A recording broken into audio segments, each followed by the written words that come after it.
Hey, welcome in. Sunday edition on October 6th of the Fun Astrology podcast. We've been following this kind of non-typical or non-popular Moon Wobble configuration. That's when you take the axis of the south node and north node of the moon. And by the way, just on the weekend, if you're cruising around your list of podcasts on your phone, would you slip over to iTunes and just leave a favorable review if you like what you're hearing? If you don't, please email me at info@funastrology.com, and I'd love to hear your thoughts and comments on how I can make this better. But that astrology space on iTunes is a very competitive space, and we're doing well thanks to your help. And if you just couple more of you kick in a nice comment, that would boost this thing up some more and more and more, and I would really appreciate that. So if we go in your chart and you locate the south and north nodes of the moon, now if you're using a program like astro.com, it only shows the north node. The south node is exactly 180 degrees opposite, all right? So it looks like the upside down horseshoe is the north node, and the horseshoe, as though it were holding water in it, is the south node, if your chart shows it that way, okay? So those are not bodies in the sky like we're talking about planets or luminaries or comets or asteroids. Those are points along an intersection. And I've explained this before, but let's just hit it real quick. We're going to create an orbital path, but the sun is not the center. Remember, we're looking at this from the Earth's perspective. All right, so let's put the Earth in the middle of the chart. And that's why the sun becomes one of the orbiting bodies, because the sun moves around the Earth from that perspective. And that's what ancient astrologers presumed, was that we were the center of the universe and the sun was moving around us. So there's an orbit to the sun around. So draw that line in your mind. Then there's an orbit of the moon going around. Now we know that the moon orbits the Earth, right? There's a 5-degree approximate difference between those two orbit lines, so the moon is slightly tilted from the sun's orbit line. Where those two intersect each other, so they're going to collide, right? Because there's a crisscross point. Those are the nodes. So every planet who has moons has nodes for each of those moons. Astrology doesn't consider those as relevant. The reason it considers the moon's nodes as relevant in a chart and for interpretive purposes, or as I like to say, reflective energy purposes, is because the moon represents our inner introspection. It's reflection. The moon reflects the energy that we brought in, and it reflects the path that the universe is suggesting are the answers to our life's purpose. So that's why I'm doing the readings that I'm doing. It's showing you what the south node indicates we brought in and what the north node indicates where we should go.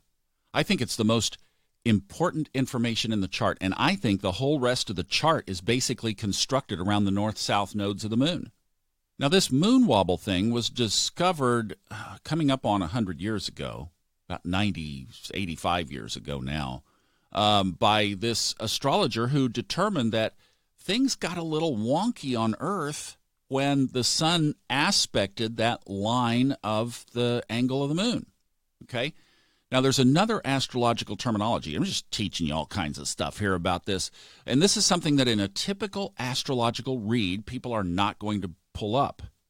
I've had it happen, but it was rare. And that is to acknowledge any planet that is at a 90-degree axis to that node line in your chart is very significant in your life.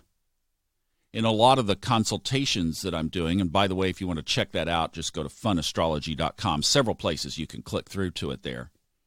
And I've seen a lot of Jupiter and a lot of Saturn at a 90-degree angle to the nodes of the moon.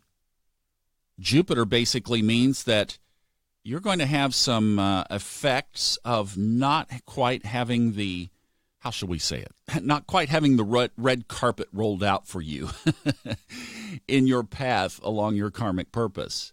But see, we build these hurdles in because the path from our south node to our north node is one of our most difficult tasks in life. That's where we build the obstacles. That's where we have hurdles. That's the place we don't want to go because our south node, the karma we brought in, is so darned comfortable to us.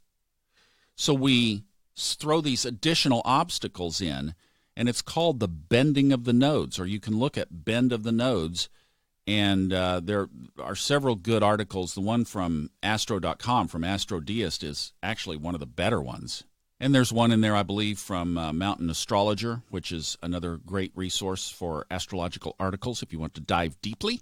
And that takes it to another level, but I think this observation that when the sun gets in that position, which it is today, that things get a little wonky down here. The moon wobble also extends to when the sun is conjunct either the north or south node. So basically we're moving around 4 points, the 4 angular points of let's think of a clock face. So let's say that the nodes of the moon were going from 12 o'clock to 6 o'clock, all right? Let's just position the sun. Today, the sun is over at the 9 o'clock position on that clock face, for example. 90 degrees, right? Because our line is from 12 to 6. All right, now move the sun to the 12 o'clock position. Now it's conjunct the north node. That's a moon wobble. Okay, move the sun over to the 3 o'clock position. Now it's square again, moon wobble. Now move it down to the 6 o'clock position. Now it's conjunct the south node, moon wobble. So that happens every about 86 days.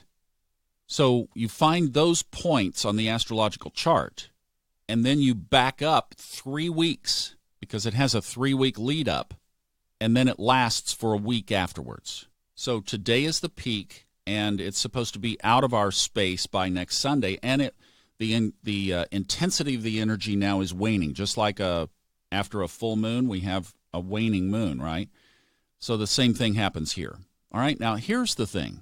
How do we position ourselves around these energies of challenge, let's say? Everybody's getting spooky about this Mercury retrograde that's going to happen in Scorpio. Starts on my birthday. Haha, fun for me, right? Okay, let's put this in a context. Moon wobble, Mercury retrograde, Saturn-Pluto conjunction in Capricorn, all this fear-mongering stuff, right?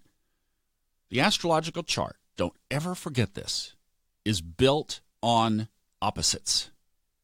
So for every positive, there is an opposite. For every negative, there is a positive. For every positive, there's a quote-unquote negative. And see, this goes back to the whole conversation of, by the way, by whose rules do you define something as, quote, positive or, quote, negative? I mean, if we're all on a spiritual journey, and this chart is built to help us show the way, or help show to us the way that our soul designed to go. If you want some more information on that, I narrated an audiobook called Lives of the Soul by Fred Dodson that explains all of this, and it's a quick listen, less than 5 hours. And in fact, in a little over 3 hours, you get the gist of it. So put it on 1.5, and you've got it down in like less than 2 hours, you've got the gist of this conversation that we design this life. And yet, within the macro design, we give ourselves all kinds of latitude to go all kinds of different directions. See, and that's why this is so fun. Because as we learn to interpret the chart, we're finding the energies of the best direction. What's the best road to take? That's what Google Maps figured out. When we went from paper map to computer map, we found a better way to get from A to B. That's what the astrology chart is. It's a better way than taking the paper route, which might not be the fastest, most direct, or easiest way. Or maybe there's road construction on the paper map that doesn't show up on the paper map, but does on the computer map. It's got a great big traffic sign there, right? And red showing that cars are backed up. Okay, let's find another way, and it routes you around.